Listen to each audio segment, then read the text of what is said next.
Once we've recorded our weight, we're going to take our wire test rod. We use 030 stainless TIG rod, and this is, some manufacturers call it a pin drop test. But what we do first is we insert the rod down into the outlet side of the filter. When we put the rod into the outlet side of the filter, it's going to tell us how deep our brick is, what dimensions. Once we know that, we have a gauge for the inlet side.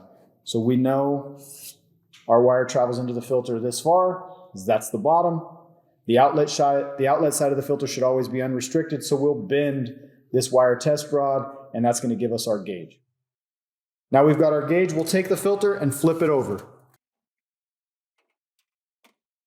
Flip the filter over, it should be the dirty side of the filter. We will insert the wire into the filter in roughly 20-30 cells. If you find a cell in the filter that is restricted or it's got excess buildup, hard ash centering, you want to work around that cell and determine how much is actually in there that's restricted. Okay? And we'll do that like this.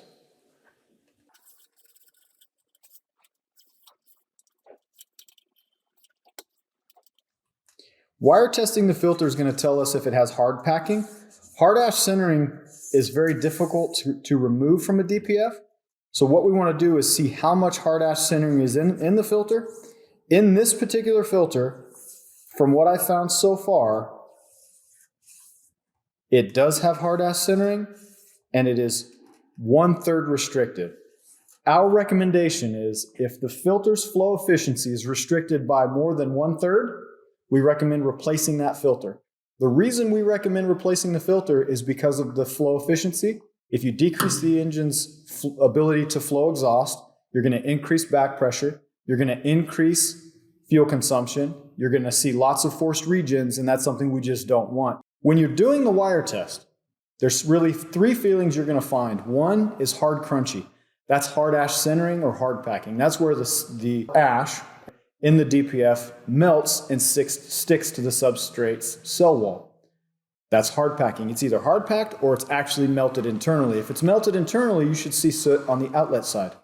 If it's not melted and it's just hard ash centering, you should have a clean outlet and a dirty inlet.